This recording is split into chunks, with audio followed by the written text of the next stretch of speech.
Welcome to Digest Discussions, where every episode brings the pages of knowledge to life. Dive deep with us into the heart of academic excellence, where the latest blog posts from Doctoral Digest aren't just read, they're explored, questioned, and expanded. In this podcast, we peel back the layers of complex topics, offering doctoral candidates and scholarly enthusiasts a seat at our round table of innovation, where we guide new doctoral students and dissertation warriors through the often confusing world of academics.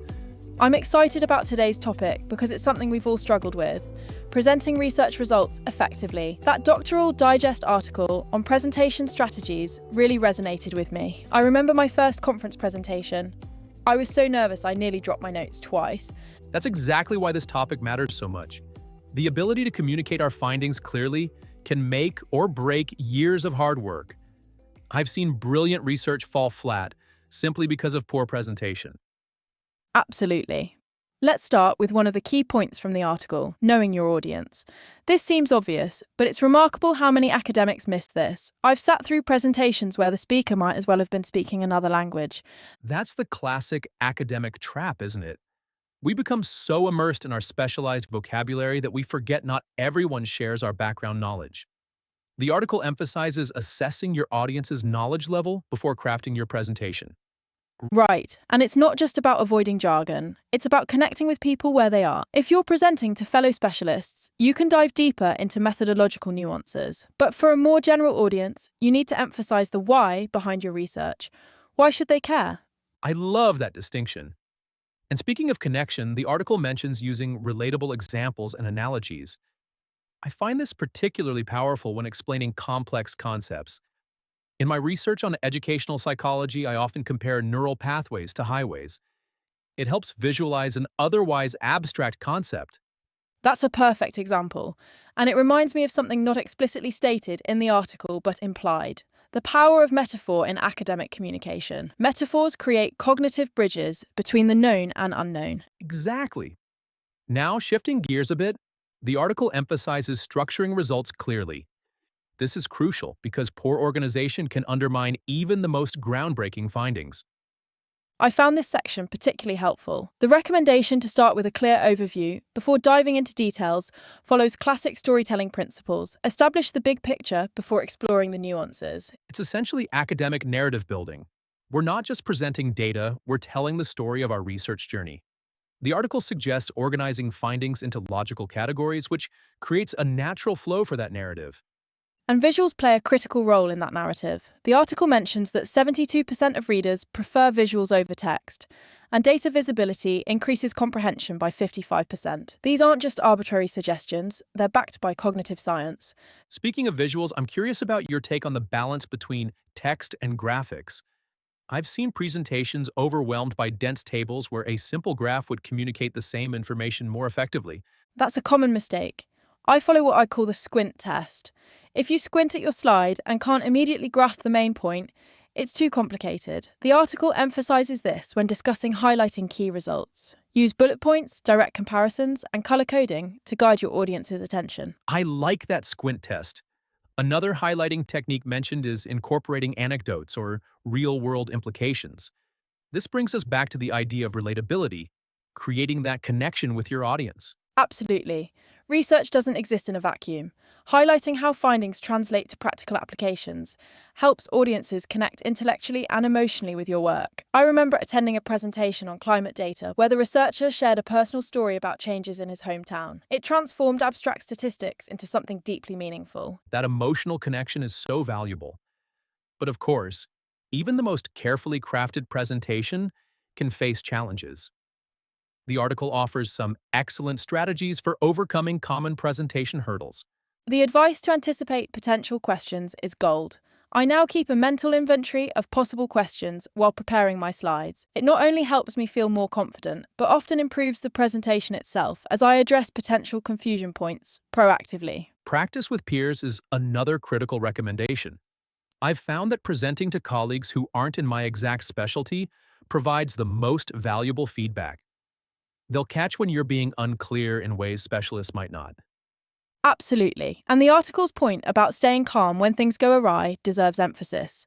Technical difficulties, tough questions, even momentary mind blanks, they happen to everyone, even seasoned presenters. I've developed a personal strategy for those moments.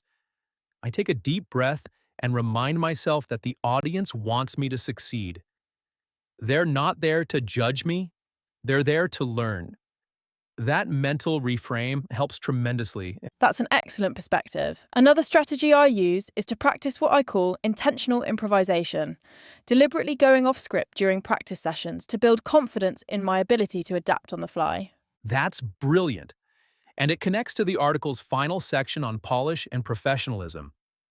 Practice isn't just about memorizing your talking points, it's about developing flexibility and confidence with your material. Exactly. And those final touches matter so much. Proofreading for clarity, ensuring high quality visuals, seeking diverse opinions on your presentation style. These details signal professionalism and respect for your audience. I'm particularly mindful about the advice to seek diverse opinions. Academic echo chambers are real, and what seems clear to colleagues in your field might be opaque to others. Getting feedback from people with different backgrounds can highlight blind spots in your communication. That diversity of perspective is invaluable. It also connects to another point I'd add: cultural awareness in academic presentations. Different academic traditions have different presentation norms, and international conferences require sensitivity to these differences. That's an excellent addition. The global nature of academia today means we're often presenting to culturally diverse audiences. Simple awareness of cultural differences in communication styles and expectations can greatly enhance effectiveness. Absolutely. And since we're adding our own insights, I'd emphasise the importance of passion. Technical prowess matters, but genuine enthusiasm for your research is contagious. Some of the most memorable presentations I've attended weren't necessarily the most polished, but the presenter's authentic excitement was compelling. I couldn't agree more. Authenticity and passion create a connection that perfectly designed slides never could. Of course, ideally, we want both: technical excellence and genuine enthusiasm. Speaking of enthusiasm, I'm passionate about one point the article makes that deserves more attention: the value of questions and interaction. Creating space for audience engagement transforms a presentation from a monologue into a dialogue. Yes, and those interactions often lead to some of the most valuable outcomes of academic presentations. New collaborations, fresh perspectives on your work, even challenging questions that push your thinking in new directions. Exactly. I've had research directions completely transformed by an insightful question from someone outside my field. Those interdisciplinary connections often spark the most innovative developments. This reminds me of something I tell my doctoral students. The presentation isn't the end of your research process, it's part of it. The feedback and questions you receive should feed back into your thinking and future work. That's a powerful reframe, seeing presentation as an integral part of the research process, rather than simply reporting completed work. It embraces the collaborative nature of knowledge creation. Absolutely. And it reinforces why mastering these presentation skills is so crucial. It's not just about communicating what you've already discovered. It's about participating in the ongoing conversation that drives academic progress.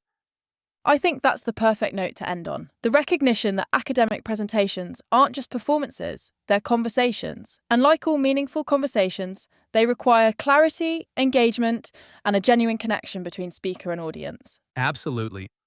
Whether you're a first-year doctoral student or a seasoned researcher, these principles of effective presentation, knowing your audience, structuring clearly, highlighting key findings, overcoming challenges, and adding professional polish will serve you well. And remember, like any skill, presentation improves with practice and reflection. Each time you share your research is an opportunity to refine not just how you communicate, but often how you think about your work. Thanks for joining us for this digest discussion. We're the Academic Renegade crew, reminding you that you are not alone in your doctoral journey. Join us for every episode as we break down the Doctoral Digest's most compelling content, bringing expert commentary, critical analysis, and a touch of scholarly camaraderie right to your ears. This isn't just another academic podcast, it's a community, an idea incubator, and your weekly dose of scholarly innovation all rolled into one. Tune in to digest discussions and transform the way you engage with our academic literature. Let's start the conversation today.